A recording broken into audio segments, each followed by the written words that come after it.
Elon Musk did an interview with Larry Kudlow yesterday, and it is a remarkable thing to witness. It runs the gamut of just what the propaganda organization and operation is over there at Fox News. And I'm not sure if this was on Fox Business or Fox News. It's one and the same. It doesn't really matter. But Larry Kudlow is a guy who's just been a cable financial analyst, kind of a dipshit. Really has showed that he is just a partisan hack who works for the interests of the uber wealthy in this country and the oligarch class in the United States. He left his Fox News talking head gig to go work for Donald Trump in the first administration. Now he's just carrying water for Donald Trump 24/7, trying to normalize Elon Musk and his role in dismantling the government and cutting Social Security, because that's what they're going to do. Remember during the campaign when it was, no, we're never going to touch your Social Security. That's not even on the table. What? What are you talking about? That's just claptrap and conspiracy from the Democrats. Now that Donald Trump's in office, that's exactly what they're doing. And they're not even being like coded about it. It's not like a dog whistle. It's just, we have to because of the fraud. Where was all that talk during the campaign? It wasn't there because had they said it, the election might have gone a different way. But the other thing that they're doing relative to the propaganda operation is what they've done with Donald Trump, is to try to deify him, try to lionize him as some kind of an altruistic character, some kind of a charity. Oh, I'm just giving up so much of my wealth and what I do. I'm so giving. I'm so selfless. When both Elon Musk and Donald Trump are making grips of cash off of their involvement in the government.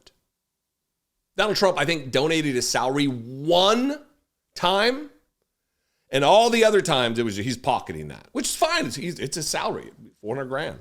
But Elon Musk makes far more money from the United States government, from we the people, than Donald Trump does. Billions and billions and billions and billions of dollars from the contracts in the United States government. He's making so much money that this whole routine about him acting like he's there to save money it's so laughable. It seems to me that anybody can see through it. That would be normally how I would think about things, except for the fact that I've witnessed Donald Trump and the MAGA cult just operate without any reason or rationality for so many years. But here is them trying to lionize him as some kind of an altruistic, charitable character. This is Larry Kudlow, like, so when do you have time to run your businesses? And Elon Musk, he can't even communicate it. Like, give this guy a glass of water. He's like dry, cotton-mouthed McGee over here. Watch this, and then we're going to move on where he goes into this racist, white supremacist conspiracy theory that used to be peddled by Tucker Carlson over at Fox News, the Great Replacement Theory, where we're bringing in brown people to replace all the white people. It's what he gets into. And also goes on just a bigoted rant about how illegal immigrants are collecting Social Security. Brings no receipts. He just flaps his fucking mouth about it. Watch this. So it's a call to action. You're hearing a call to action. Yeah. You giving up your other stuff? I mean, how are you running your other businesses? With great difficulty.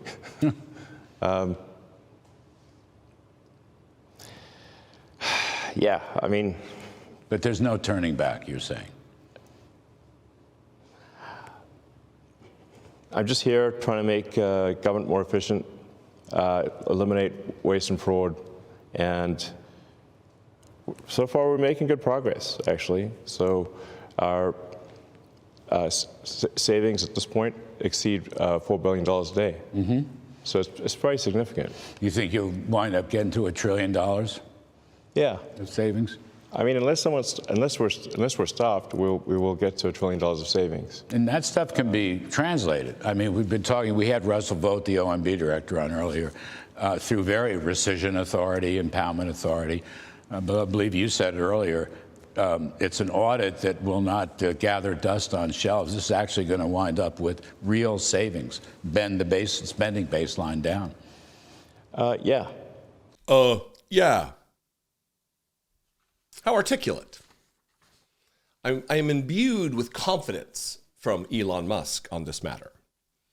I'm running all my companies with great difficulty. I'm sure the stakeholders, the shareholders in Tesla feel fantastic about his distracted presence at the company of Tesla in which they are invested. Yeah. Remember when he smoked weed on Joe Rogan's show and everybody lost their minds? And Tesla shareholders were like, our CEO is a drug-addled freak and he's not getting the job done. Maybe they should have paid attention. We're making good progress, he says. No receipts. I've talked about it last week. What happens is he makes a giant claim, like we canceled an $8 billion contract that ICE had. And then it finds out, oh wait, it wasn't 8 billion, it was 8 million.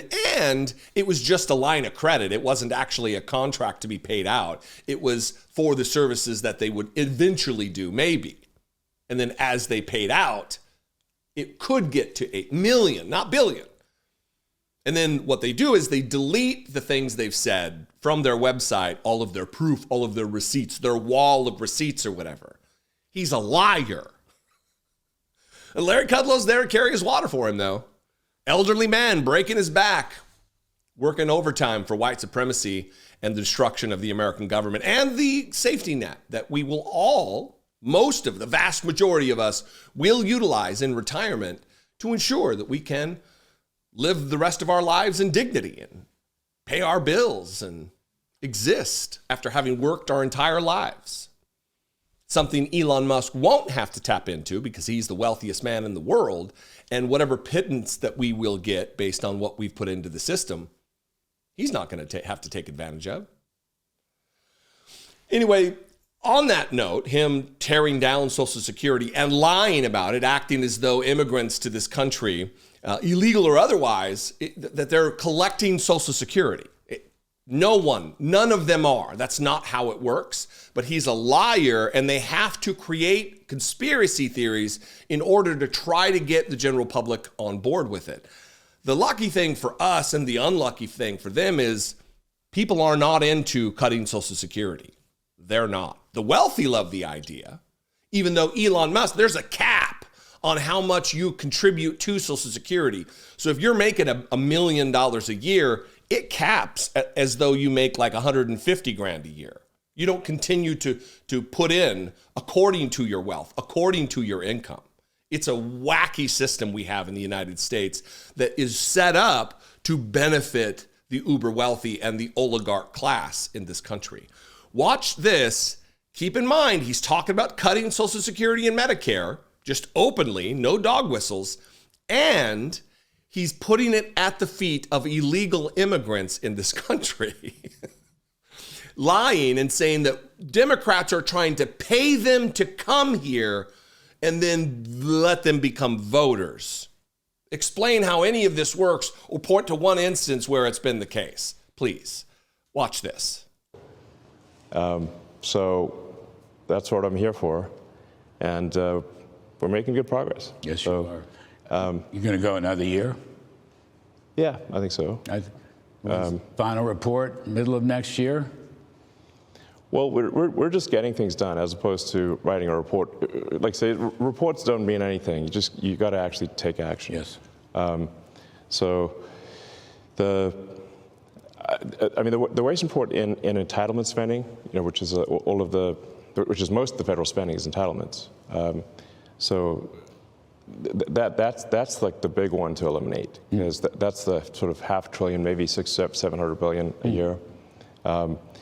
That is also a mechanism by which the Democrats attract and retain illegal immigrants by essentially paying them to come here, yes, and then turning them into voters. Yes. So this is why the Democrats are so upset about the situation, because they're losing. If we turn off this gigantic money magnet for illegal immigrants, then they will leave, and they'll lose voters. One, as an aside, I love the fact that they keep talking about the deficits in this country when Donald Trump added $8 trillion to the national debt in 4 years because of his tax cuts. COVID also aided it, but even before that, Donald Trump's tax cuts added $1.5 trillion to the debt every year. $1.5 trillion. Donald Trump is as much of a part of the problem here as anybody else, maybe more so relative to the percentage of increase to the debt that he added in 4 years. That's the $500 billion, maybe $600 or $700 billion a year. That's also the mechanism by which Democrats attract and retain illegal immigrants by essentially paying them to come here and then turning them into voters. Essentially, the word essentially is doing a lot of heavy lifting there by essentially paying them to come here.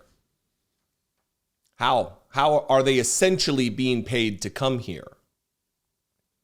To work in kitchens and to work in fields.